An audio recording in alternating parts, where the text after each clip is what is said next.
सबसे बड़ा सुख क्या है भैया? मैया जी बताओ, आपसे पूछ रहा हूं मेरी माँ, बताओ सबसे बड़ा सुख क्या है? सबसे पूछ रहा हूं आज, सबसे बड़ा सुख क्या है? हाँ? हाँ? सबसे बड़ा सुख है संतोष। गौधन गज धन बाज धन और रतन धन खान, जब आवे संतोष धन सब धन धूरी समान। सबसे बड़ा सुख है संतोष। हमारे पास 1000 रुपए में भी संतोष है तो हम उससे अच्छे हैं जिसके पास 1 लाख तो है पर उसके पास संतोष। 1 लाख आपके पास हैं पर संतोष नहीं है, और मेरे पास 1000 है पर संतोष है, तो आपके 1 लाख से अच्छा मेरा 1000 है, क्योंकि मेरे 1000 में मुझे संतोष है।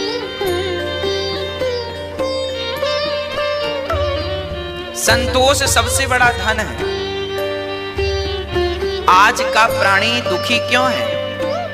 क्योंकि उसके पास कमी दौलत की नहीं है, कमी संतोष की है। इसलिए संतोष आवश्यक है। सुदामा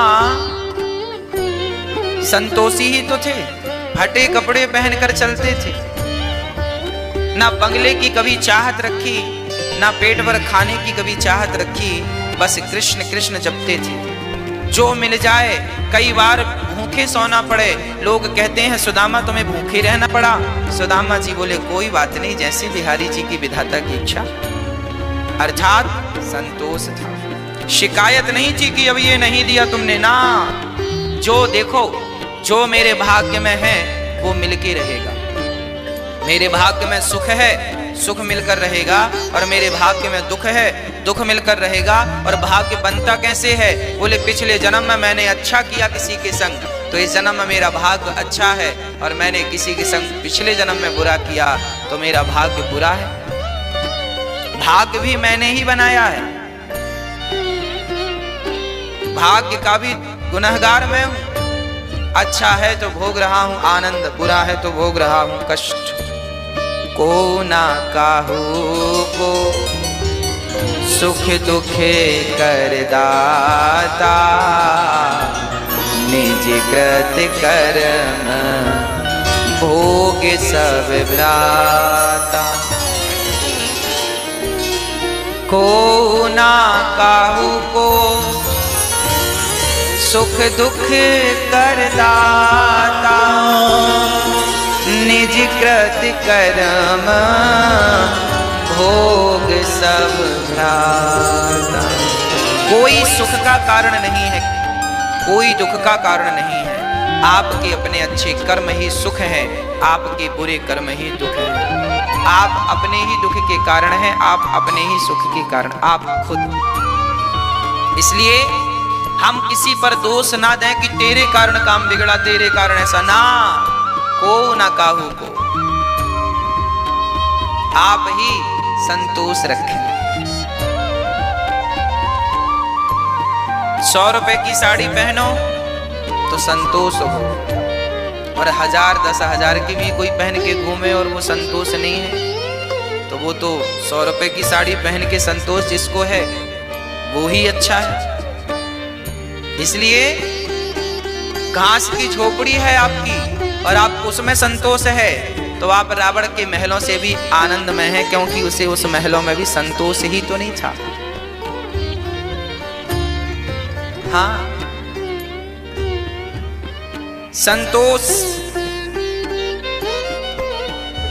आपका पति काला है, पत्नी काली है, और आपको अपनी काली पत्नी पर, काले पति पर संतोष है, सांवले पर संतोष है, तो फिर गोरे की जरूरत नहीं।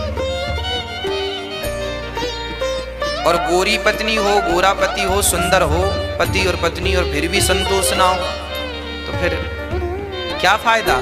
रावण के पास मंदोदरी जैसी पत्नी थी, फिर भी संतोष नहीं था, तो दूसरी नारियों को चुरा चुरा के ले आता था। रावण संतोष ही तो नहीं था रावण के पास। अर्थात आप अपनी पत्नी से संतुष्ट रहिए, अपने पति से संतुष्ट रहिए, अपनी कमाई से संतुष्ट रहिए, अपनी साइकिल से संतुष्ट रहिए, अपनी झोपड़ी से संतुष्ट रहिए। विधाता ने तुम्हें जो दिया है उसमें खुश रहिए। और आप तरक्की चाहते हैं तो अच्छी बात है, उसके लिए ईमानदारी से मेहनत करते रहिए। भगवान जहां जहां पहुंचाते जाएं सो पहुंचते जाओ भगवत कृपा से।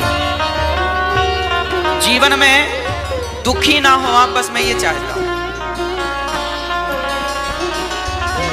आप जीवन में कभी दुखी ना हो, बस मेरी ये चाहत है आपके लिए। आप सुखी रहें, आप घास की झोपड़ी में भी रहें तो मैं आपकी होठों पे मुस्कान देखना चाहता हूं, और आप महलों में रहें तो भी आपकी होठों पे मुस्कान देखना चाहता हूं। क्योंकि देखिए, मुस्कान तो मुस्कान होती है, और मुस्कुराने के लिए जरूरी नहीं है कि हमारे पास पैसे होंगे तो हम मुस्कुराएंगे। मुस्कुराने के लिए क्या चाहिए? बोलो, मुस्कुराने के लिए क्या चाहिए मेरी माँ? बोलो, मुस्कुराने के लिए मुस्कान चाहिए। मुस्कुराने के लिए क्या चाहिए? इसलिए मुस्कुराइए, जरा हमें मुस्कुरा के दिखाइए। कैसे मुस्कुराते हैं आप लोग? बस ऐसे ही आप मुस्कुराते रहें, सदा ऐसे ही खिलखिलाते हंसते रहें। और ये हंसी तब बनेगी होठों पे जब आपके जीवन में संतोष आना स्टार्ट हो जाएगा। संतोष आएगा तो मुस्कान आएगी, संतोष जाएगा तो मुस्कान भी जाएगी। इसलिए संतोष लाइए, संतोष लाइए। संतोष भगवान की भक्ति है। आठव जथा लाभ संतोषा, सबने हूँ नहीं देखहीं पर दोषा।